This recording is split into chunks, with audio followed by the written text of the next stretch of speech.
Start. चलिए chapter number 3, आज का टॉपिक है आपका ईएमएफ, यानी कि इसे बोलते हैं इलेक्ट्रोमोटिव फोर्स, हिंदी में इसे बोलते हैं हम लोग विद्युत वाहक बल। इसी के साथ दूसरा टॉपिक इसी में हम चलेंगे, दैट इज टर्मिनल पोटेंशियल। ठीक है, टर्मिनल पोटेंशियल या इसे हम लोग वोल्टेज भी कह सकते हैं। ठीक है, ये पोटेंशियल डिफरेंस भी कह सकते हैं किन्हीं दो बिंदुओं के बीच।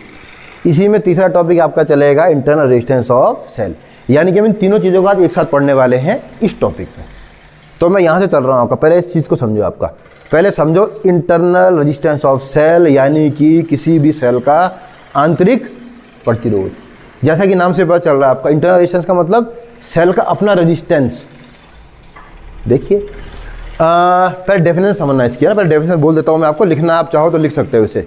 इसमें क्या जाएगा, the opposition offered by the electrolyte in the path of flow of current या charge is called internal resistance of cell.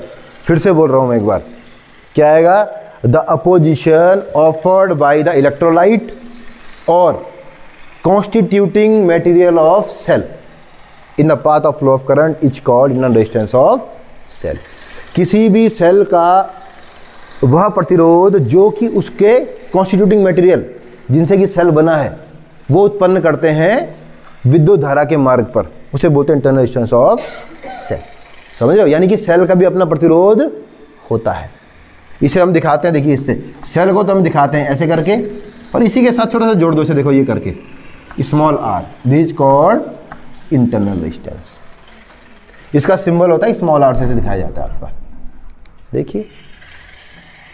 ठीक है, यानी कि किसी भी सर्किट में जो सेल लगा होता है, सेल का भी अपना कुछ ना कुछ, बहुत ही कम होता है हालांकि, आंतरिक प्रतिरोध भी होता है। एक चीज कॉन्सेप्ट नंबर 2 पे आओ अब यहाँ पे, है ना। अब देखिए अगला आ जाओ इलेक्ट्रोमोटिव फोर्स में, ईएमएफ में। देखो पता क्या, मैं छोटा सर्किट बना के दिखा रहा हूँ आप लोग को। फिलहाल मैं आर को नेगलेक्ट कर रहा हूँ फिलहाल के लिए। देखिए प्लस माइनस, ठीक है। कोई भी जो सेल होता है आपका, देखिए मैं सब बता रहा हूँ, आप लोग क्या करोगे, मैंने बताया था आपको, अगर हमें किसी भी वायर में करंट फ्लो करवाना पड़ेगा तो हमें उसके लिए क्या चाहिए होता है, सेल या फिर एक बैटरी की आवश्यकता पड़ती है। यानी कि सेल का काम है किसी भी सर्किट में इलेक्ट्रिकल एनर्जी को प्रोवाइड करवाना। वो इलेक्ट्रिक एनर्जी प्रोवाइड कराएगा तो उससे करके क्या होता है, आपका इलेक्ट्रिक जो करंट है वो फ्लो हो जाता है। ये क्लियर। अब देखिए, जब आप एक नया सेल लेके आते हो, माना कि आप मार्केट में गए, 10-15 रुपए का जो भी सेल आता है उस सेल को लेके आए, सेल पे कितना लिखा होता है, E = 1.5 वोल्ट, ऐसा लिखा होता है। इसका मतलब ये है कि जब आप नया सेल लेके आए हो, या जिससे कि कोई भी करंट अभी तक ड्रॉन नहीं हुआ है, कोई भी धारा नहीं ली गई है जब उससे, एकदम फ्रेश, ऐसे में वह किसी सर्किट में 1.5 वोल्टेज को प्रोवाइड करवाएगा।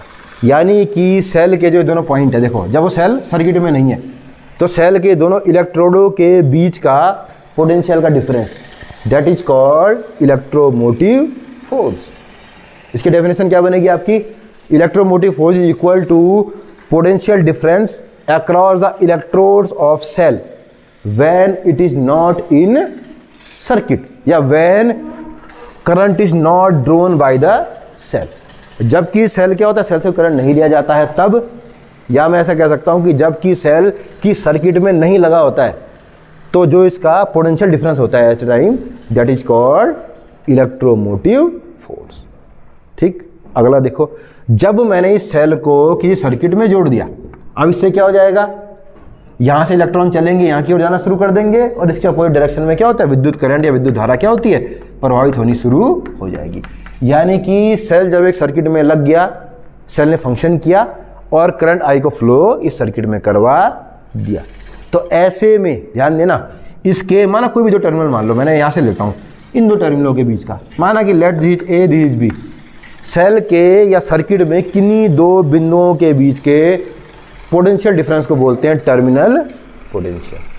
ठीक है, जहां मैं ये कह सकता हूं, अगर तुम पूरे सर्किट की बात करोगे तो यहां से लेके और ये पूरा का पूरा जो आ रहा है यहां तक, दैट इज पोटेंशियल डिफरेंस या टर्मिनल पोटेंशियल। तो सेल जो होता है वो क्या प्रोवाइड करवाता है, पोटेंशियल डिफरेंस को प्रोवाइड कराता है in an close circuit. Definition क्या बनेगी इसकी, पहले समझ लो फिर बताऊंगा आगे, है ना। देखिए क्या आएगा, the potential difference across the electrode of cell when it is in close circuit या when current is drawn by this cell. जब किसी सेल से करंट को ड्रॉन किया जाता है, उसे वर्क में लिया जाता है, तो ऐसे में उसके दोनों इलेक्ट्रोडों के बीच के पोटेंशियल डिफरेंस को कहा जाता है टर्मिनल पोटेंशियल। ठीक है, अब समझो जरा मेरी बात। देखिए, आप एक नया सेल लेके आए, आप मार्केट में एक नया सेल लेके आए, तो आपको पता है कि सेल वो कितनी वो देगा आपको, उसका ईएमएफ हो 1.5 वोल्ट, यानी कि 1.5 वोल्टेज को प्रोवाइड करवा सकता है। ठीक है, आपने क्या किया, उसको एक सर्किट में लगाया, उससे करंट ड्रॉ करना शुरू किया। अब समझना, जैसे मैं ही, चलो मैं एकदम आपका फ्रेश होके आया, मैं बिल्कुल घर में गया हूँ अभी ताज़ा, एकदम फ्रेश होके आया और आपको पढ़ाने लगा। ठीक है, तो जब मैंने पढ़ाना स्टार्ट कर रहा हूँ, आपको जस्ट स्टार्ट किया है, तो मेरा मूड फ्रेश है, मेरी एनर्जी क्या है इस समय ज़्यादा है। आई मेरे से काम लिया नहीं गया है, मैं काम देने वाला हूँ। अब मैं पढ़ाने लग गया आपको, मैं काम करना शुरू कर दिया, ऐसे में क्या हो गया, मेरे से एनर्जी क्या हो रही है, ड्रॉन की जा रही है। समझ में है? तो ऐसे में जो वर्क किया जा रहा है दैट इज वी, सर्किट में लग गया, अब काम देने लग गया है। समझ में आ रहा है ना? तो धीरे धीरे क्या होगा, जब मैं काम करना शुरू कर दूंगा, मेरी एनर्जी क्या होगी, लॉस होनी शुरू हो जाएगी। मैंने 1 घंटा पढ़ाया, 1.5 घंटा पढ़ाया, मेरी एनर्जी क्या हो गई, अब कम हो गई।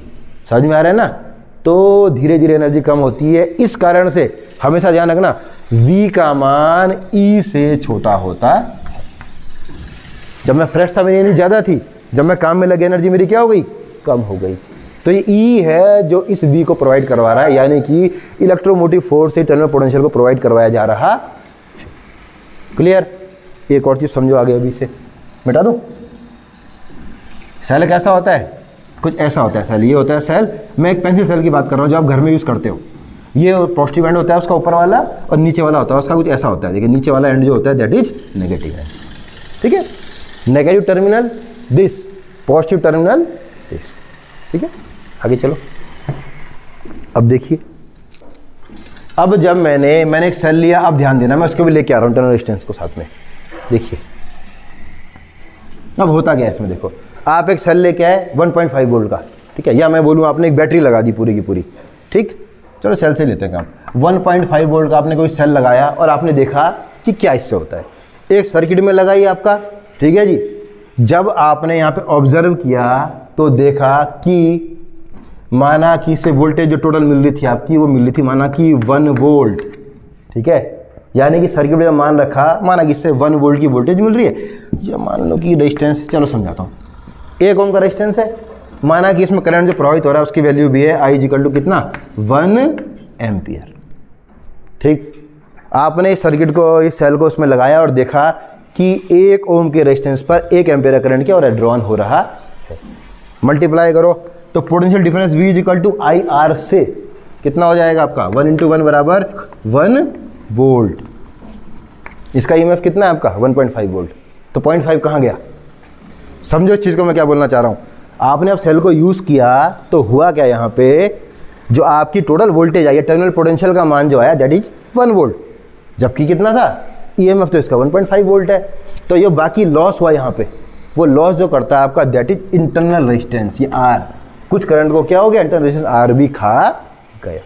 तो ये ध्यान रखना पड़ेगा आपको, कभी भी V का मान EMF से ज़्यादा नहीं आता है। कुछ ना कुछ जो करंट होता है वो ड्रॉन कौन कर लेता है, आपका सेल खुद ड्रॉन करता है, उसका इंटरनल रेजिस्टेंस ड्रॉन कर लेता है। ठीक है, तो देखिए यहाँ से क्या बन जाएगा, EMF E ने 2 काम किए। एक तो V प्रोवाइड करवाया, पोटेंशियल प्रोवाइड करवाया पूरे उसमें, और कुछ जो इसकी मात्रा है वो कौन खा गया, इंटरनल रेजिस्टेंस खा गया। तो ये आ जाएगा plus I into small resistance R। इसकी वोल्टेज क्या होगी, I इंटू फिर से R, I तो है ही और R कितना, स्मॉल r। तो एक तो ये लिख लीजिए पहले, EMF E is equal to terminal potential plus I into R। या मैं लिख सकता हूँ इसे E is equal to V का मान होता है I capital R plus I small r। तो ये हो जाएगा E is equal to I bracket में R प्लस स्मॉल r। लिखिए सब,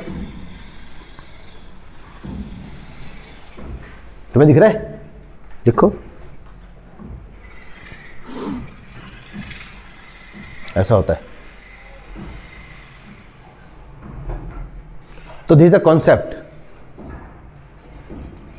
किसी भी सेल की जो एनर्जी वेस्ट होती है वो 2 जगह वेस्ट होती है, एक तो सर्किट में करंट प्रोवाइड करवाने के लिए, और एक अपने अंदर से होकर करंट को प्रोवाइड करवाने के लिए।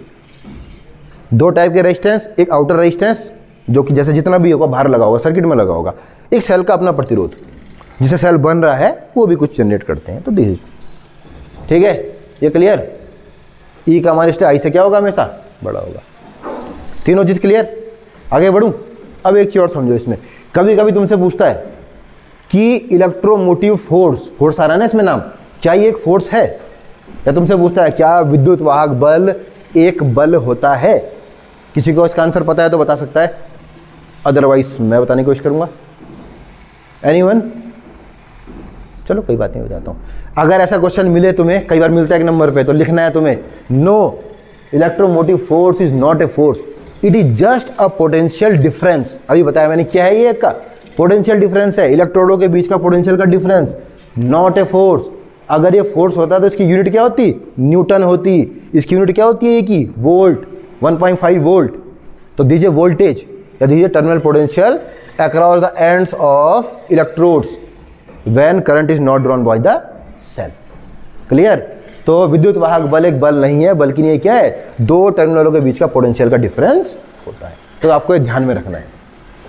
क्लियर? बता दूं? तो चलिए अब इसे वो करते हैं। अब अगला टॉपिक देखिए बेटा, ये टॉपिक जो मैं पढ़ाने वाला हूं, ये इस बुक का मुझे लग रहा है सबसे इंपॉर्टेंट टॉपिक होगा, है ना? और ये आपको आना ही चाहिए, एग्जामिनर भी आएगा तो ये रोल जरूर पूछेगा आपसे। And that is Kirchhoff's law, very very important. लिखिए,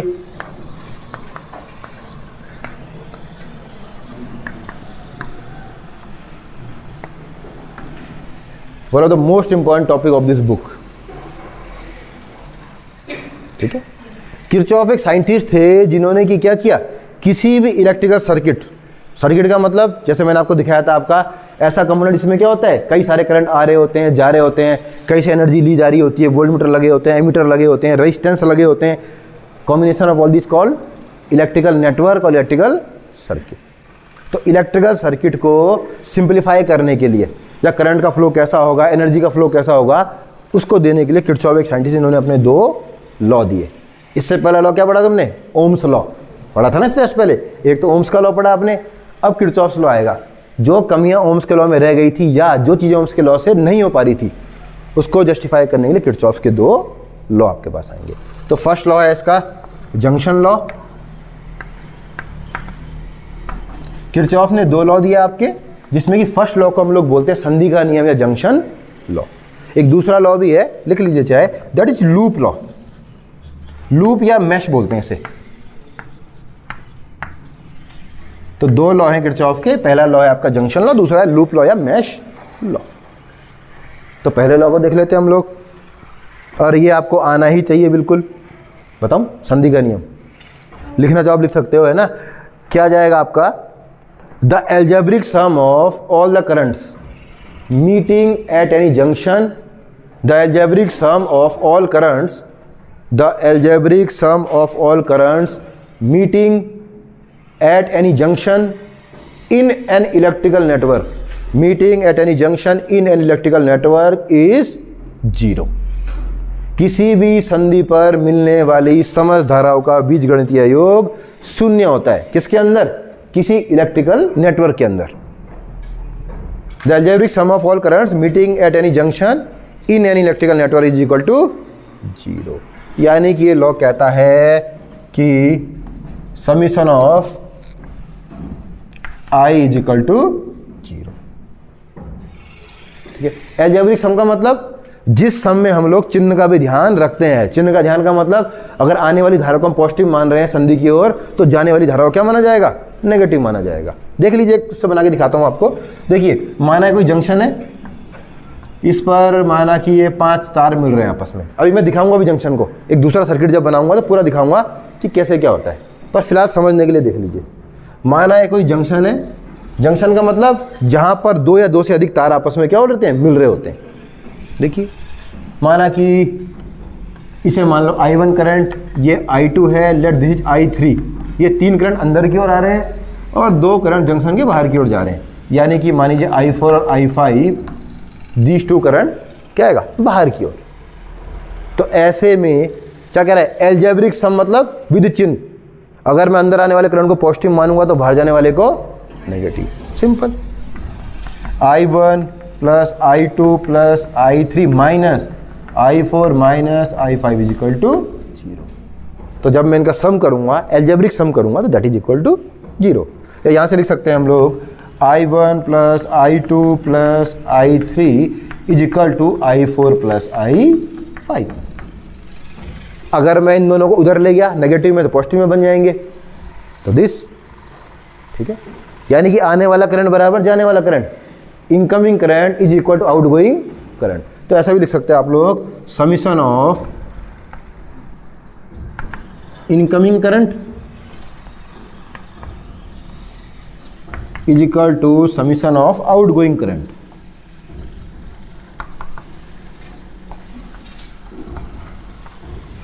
लिख लीजिए, ऐसा भी इस लॉ को लिखा जा सकता है। लिखो,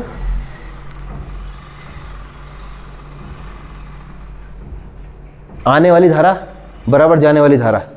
तो मैं इस लॉ को कुछ ऐसा भी कह सकता हूं कि इन एनी जंक्शन या इन ए क्लोज सर्किट या in a circuit in any junction क्या आएगा, the value of incoming current is always क्या आएगा, वैल्यू ऑफ आउटगोइंग करंट। या algebraic sum of incoming current is equal to algebraic sum of outgoing current.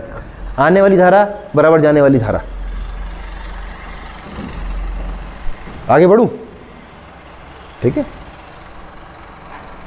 अच्छा ध्यान देना अभी जरा, अगर किसी संधि पर आने वाली धारा और जाने वाली धारा बराबर हो तो किस चीज़ को संरक्षित कर रहा है, ये किस चीज़ को कंजर्व कर रहा है ये आपका, जरा दिमाग लगाओ। आने वाली धारा और जाने वाली धारा बराबर है, जितना करंट आएगा उतना ही बाहर जाएगा। तो करंट इज क्या है, कंजर्व। करंट मतलब किससे बनता है करंट, बिल्कुल सही, चार्ज। यानी कि चार्ज इज कंजर्व। तो मैंने आपको समझाया था पहले, यही पूछूंगा, तीन चीज़ें हमेशा कंजर्व रहती है। तो पहला तो इसे लिख लो, फिर बताते हैं आगे। तो यहाँ से आएगा, लिख सकते हो आप लोग, this law indicates conservation of charge, है ना। ये लॉ क्या इंडिकेट करता है, कंजर्वेशन ऑफ चार्ज को, ठीक है जी। या this law is example of conservation of charge. जितना चार्ज अंदर आया उतना ही चार्ज बाहर की ओर गया। तो लिख लो, इसे पूछता है कई बार, कंजर्वेशन। ये क्वेश्चन 1 नंबर का पूछता है आपसे, है ना, कि कौन सा लॉ किरचॉफ का है जो कंजर्वेशन ऑफ चार्ज को प्रूफ करता है। या 3 नंबर पे आ सकता है, define Kirchhoff that law which क्या है, indicate the conservation of charge. तो तुम्हें पहले पूरा बताना पड़ेगा लॉ को। फर्स्ट लॉ की बात हो रही है आपकी, ठीक है। तो first law represent the conservation of charge. अच्छा, 2 चीज़ें और कंजर्व रहती है इस नेचर में, एक तो चार्ज और 2 चीज़ें तुम पढ़ चुके हो ऑलरेडी। कौन सी 2 चीज़, वेरी गुड, बहुत अच्छी बात है। एक मोमेंटम, एक एनर्जी, ठीक है। तो आगे बढ़ूं, तो ये हो गया आपका फर्स्ट लॉ। आगे देखिए, अब आते हैं हम सेकंड लॉ पे, that is called loop law. ये लॉ मैं आपसे सब कल पूछूंगा, ये लॉ आने चाहिए आप लोग को। किरचॉफ के लॉ आपसे मेरे द्वारा ही पूछे जाएंगे। ये है लूप।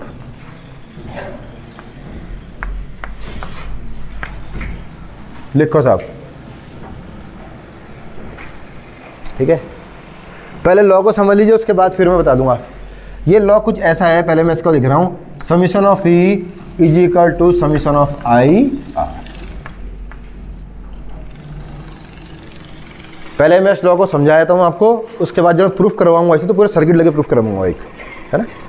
तो देखिए, पहले तो समझो लूप और मैश का मतलब क्या होता है। लूप या मैश का मतलब कोई भी क्लोज सर्किट। क्लोज सर्किट मतलब चारों तरफ से बंद हो, ठीक है जी, उसे कहते हैं मैश या लूप।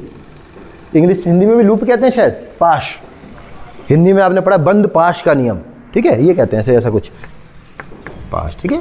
क्लोज सर्किट तो क्या आ जाएगा, इन ए क्लोज सर्किट या इन ए लूप, एक ही बात है, ठीक है। In a close circuit the algebraic sum of EMF is equal to algebraic sum of product of current and resistance.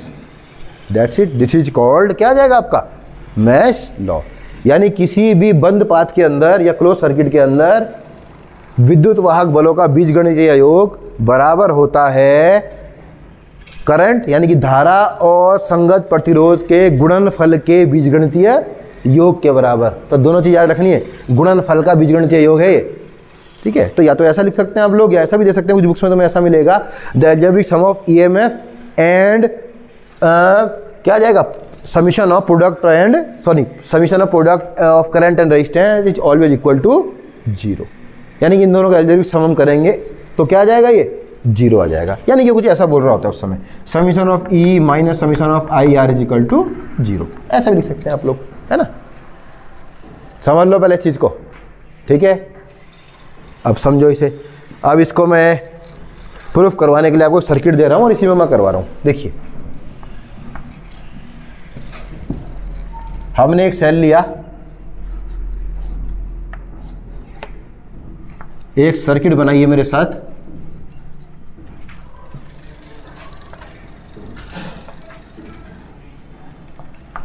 Resistance R1, resistance R2, मान लो रेजिस्टेंस R3 है, एक cell है, इसका EMF है E, ठीक है। देखो जैसे सेल को जोड़ा गया, इससे करंट निकला I, करंट यहाँ पे पहुँचा, ध्यान देना, ये एक जंक्शन है। जंक्शन का मतलब कितने तार मिल रहे हैं, 1 2 3 तार मिल रहे हैं, जंक्शन। दूसरा जंक्शन 1 2 3 वायर मिल रहे हैं, this is example of junction. तो पहला लॉ इसमें अपने आप ही आ जाएगा। करंट I यहाँ तक आया, इसके बाद यहाँ पर लेट चला गया इसका I1 पार्ट, यहाँ पर चला गया I2, यानी कि I दो भागों में डिवाइड हो गया, I1 और I2 में।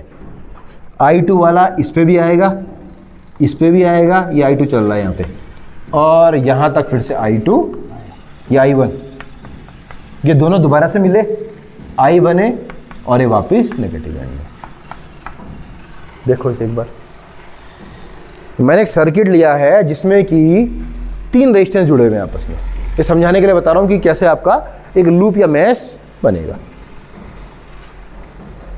तो सेकंड लॉ के साथ साथ फर्स्ट लॉ भी इसमें आप देख लो कैसे जस्टिफाई होता है। करें तो पहले पहला ही लॉ देख लो आपका। देखो इस संधि की बात करूं, क्या था पहला लॉ, आने वाली धारा बराबर जाने वाली धारा।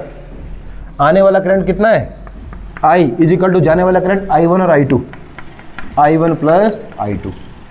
ऐसा ही है, I दो भागों में ब्रेक हुआ तो आने वाला करंट बराबर जाने वाला current, I is equal to I1 plus I2, बिल्कुल सही है। दूसरे यहाँ में जंक्शन में देख लो, चाहे I1 प्लस I2 अंदर की ओर आ रहा है, इज इक्वल टू बाहर की ओर क्या जा रहा है, I। अभी भी सेम चीज़ है, I1 plus I2 is equal to I। तो फर्स्ट लॉ ऐसे करके हम लोग कर सकते हैं। इसमें 3 आपके वायर हैं, यानी कि 3 करंट है, ज़्यादा भी हो तो भी आपको पता होना चाहिए। आगे बढ़ूं, अब लूप लॉ में आओ। देखिए लेट इसका मैं नाम दे देता हूं, A, this is B, C, D, इसे मान लो E और दिस इज F, ठीक है। यहां पर जो कौन कौन से लूप बन रहे हैं, पहला लूप देखो, मैं ऐसे करके देता हूं इस लूप को। ये क्या होता है आपका तीर, ये दिखा रहा है कि करंट कहाँ फ्लो कर रहा है। करंट देखो ऐसे करके फ्लो कर रहा है, इसमें दिख रहा है ऐसे करके फ्लो कर रहा है, तो करंट को फ्लो करके दिखाया मैंने। तो पहला लूप बनेगा आपका, ध्यान देना, A, B, E, F, A। तो एक लूप है A, B, E, F, A, this is loop number 1, चाहे नाम दे दो 1। दूसरा लूप देखो, यहां से चलते हैं हम लोग, B, C, D, E और B। करंट ऐसे फ्लो कर रहा है, लूप नंबर 2। फिलहाल 2 लूप इसमें दिखाई दे रहे हैं, बना लो। तो हम देखेंगे, तो पहला आएगा इन लूप, कौन सा लूप है जी, पहले वाले लूप में देखते हैं हम, A, B, E, F और A, पूरा A तक वापिस, A, B, E, F और A, ठीक है। पहले लूप में देखो कैसा लॉ करेगा, आप देखिए। पहले देखो सेल कितने हैं इसमें, टोटल देखो पूरे लूप में एक सेल है, तो algebraic sum of EMF is equal to algebraic sum of product of current and resistance. तो यहाँ पे E इज इक्वल टू, एक ही सेल है तो ये आ जाएगा। करंट देखो देखो देखो, जहाँ पे रेजिस्टेंस आएगा, यहाँ पे रेजिस्टेंस आया, I1 यहाँ पे करंट है, रेजिस्टेंस कितना है R1, बाकी कुछ भी नहीं है और, तो ये आ जाएगा is equal to I1 R1, खत्म। तो ऐसे करके किरचॉफ का सेकंड लॉ होता है, वो लूप है और हमने ऐसे लेना है। ये पहले लूप ले लिया मैंने। दूसरे लूप में देखो, इन लूप, दूसरा लूप है बेटा B, C, D, E और B। इसमें देखते हैं लगा के, पूरे लूप में घूमो। देखो लूप ये है, अब ऊपर वाला लूप नहीं है, सिर्फ नीचे वाले की बात कर रहा हूं मैं। इस लूप में कोई भी सेल हमें नहीं दिखाई दे रहा है, दिख रहा है कोई सेल, तो ई की वैल्यू तो सीधे 0 आ जाएगी। जब सेल नहीं है तो ईएमएफ भी नहीं है आपका, ई इज इक्वल टू 0। आगे देखो, यहाँ से चलना शुरू करो, ठीक है। देखिए यहाँ से हम चले तो I2R2 ये भी सेम साइन के साथ है, जुड़ेगा, plus I2R3, I2R2 plus I2R3। यहाँ देखो अब इतना क्लियर। जब हम करंट के साथ चलेंगे तो पॉजिटिव में साइन आएगा, करंट के अपोजिट में चलेंगे तो साइन आएगा नेगेटिव में, ये ध्यान रखना है। करंट के साथ चल रहे हैं पॉजिटिव में आ रहा है, अब देखो यहाँ से जब यहाँ तक आए कोई वो नहीं। अब देखो उल्टा जब चल रहे हैं हम चल रहे हैं इस ओर, करंट बह रहा है दूसरी तरफ, तो ये माइनस में आएगा, माइनस I1R1। लिखो, समझ में आया कैसे? ई तो 0 था, बाकी मैं जब करंट के साथ चला, यानी एरो के साथ चला, तो जो साथ में आ रहे हैं वो जुड़ जाएंगे, जो अपोजिट में आएगा हमारे चलने के वो घट जाएगा। देखिए उतार लो इसे, ठीक है। I2R2 plus I2R3 minus I1R1 and that's it, ठीक है। तुम्हें दिख रहा है? ठीक है। अभी मैं एक लूप और दिखाऊंगा इसमें तुम्हें करके, ताकि तुम्हें प्रैक्टिस हो जाए, क्योंकि इसके बाद तुम्हें व्हीटस्टोन ब्रिज करना है जो इसी लॉ से प्रूफ होगा। ये क्लियर? थोड़ा बहुत समझ में आ गया है? अभी आगे चलो, एक चीज़ और, एक लूप और देखते हैं हम लोग इसी में, ताकि तुम्हारी प्रैक्टिस सही रहे। अगर ये ना होता, माना कि ये बीच में ना होता, इतना बड़ा लूप होता, एक ही लूप बना रहा हूं मैं जानबूझ के, तो ये करंट भी एक ही भाग में आता, फिर करंट आई होता है, यहाँ पे 2 की जरूरत भी नहीं होती है ना। ये भी आई, ये आई यहाँ से आया और ये आई यहाँ से वापस चला गया, एक ही करंट। अब लूप क्या बनेगा, ध्यान देना, अब बी की जरूरत भी नहीं है हमें, क्योंकि इनको हटा सकते हैं हम लोग। अब देखो, अब ये तुम लोग बताना मुझे, in loop A C D और एफ है ना, ये पूरा लूप कितने सेल है? ईएमएफ बराबर ई, एक सेल है, एक ही उसमें ईएमएफ, ई आ गया, इज इक्वल टू, चलो आगे करंट देखो आई, तो ये आ जाएगा आई इंटू R2 प्लस IR3। 2 और 3 है, 1 तो मैंने हटा दिया, खत्म। कैसे ले सकते हो? समझ में आ रहा है ना? तो ये चीज़ करनी है। अगर सेल एक और होता माना, और सेम जैसी डायरेक्शन में जुड़ा होता, जैसे जुड़ा हुआ है ऐसे जुड़ा होता इसके साथ, तो जुड़ जाता, इसके अपोजिट में जुड़ा होगा तो घट जाएगा। हालांकि इतने टफ तुम्हारे सिलेबस में है नहीं, तो मैं ज़्यादा वो नहीं करूँगा, समझ गए? अब देखो एक चीज़ और इसमें सीखो,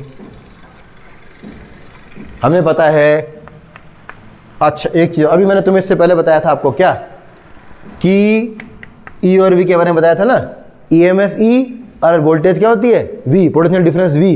ये दोनों कब बराबर हो जाएंगे? एक पीरियड में रह गया था, बता रहा हूं अभी आगे। ई और वी के मान बराबर हो जाएंगे जबकि internal resistance R is equal to 0, E is equal to V plus I R. अगर small r is equal to 0, internal resistance ही नहीं होगा, तो पूरा का पूरा सेल जो है अपनी जो पूरी पावर है वो किसमें लगा देगा? पोटेंशियल डिफरेंस को प्रोवाइड करवाने में, ठीक है जी। तो यानी कि मैं ई और वी को एक ही मान सकता हूं, जो कि यहाँ पे दिखा रहा है सेकंड लॉ में। हम ई ले रहे हैं यहाँ पे, समझ में आ रहा है? विद्युत वाहक बल ले रहे हैं, E is equal to V when R is equal to 0 and V is equal to IR, Ohm's law. यही तो ये लॉ कह रहा है, और क्या कह रहा है? Summation of E is equal to summation of IR, इसे भी सेव कर दो बस, यही तो चीज़ कह रहा है ये law, second law. Summation of E बराबर summation of IR, this is the law, ठीक है। अब ध्यान देना, यानी कि एक सेल ने क्या प्रोवाइड करवाया आपको? सेल ने प्रोवाइड कराया पोटेंशियल डिफरेंस, जिससे कि फ्लो हो गया करंट और रेजिस्टेंस। सेल ने प्रोवाइड कराई आपको इलेक्ट्रिकल एनर्जी। तो दिस लॉ क्या इंडिकेट्स? Conservation of. सेल ने क्या प्रोवाइड करवाया? Electrical energy. चार्ज तो पहले वाले में हो गया, वो तो है ही, जितनी इसकी इलेक्ट्रिकल एनर्जी उतना ही करंट और रेजिस्टेंस। तो क्या चीज हुई? इलेक्ट्रिकल एनर्जी कंजर्व रहेगी इसमें, जितना सेल का ई होगा उतने हिसाब से आई और आर का मान आएगा। तो this law indicates conservation of energy. लिखो, ये तो मैं ध्यान रखना है इन चीजों को बिल्कुल। कंजर्वेशन ऑफ एनर्जी, कौन सी वाली एनर्जी? इलेक्ट्रिकल एनर्जी, वही तो कह रहा हूं अभी मैं तुम्हें तब से। लिखिए, दिस लॉ रिप्रेजेंट या indicates the law of conservation of energy, because in this case electric energy is conserve. जितनी वैल्यू ई की आएगी उसी हिसाब से वैल्यू आई और आर की आएगी, वही तो कह रहा है ना। जितना ई समेशन ऑफ ई उतना ही आई इंटू आर, उतना ही वोल्टेज। लिखिए, तो पहला लॉ कंजर्वेशन ऑफ चार्ज, जबकि दूसरा लॉ कंजर्वेशन ऑफ एनर्जी को इंडिकेट करता है। तो इसमें कोई दिक्कत, ये क्लियर है? चलो कर दो फिर, है ना। एक ब्रेक लिया जाए और आगे बढ़ते हैं हम लोग उसके बाद।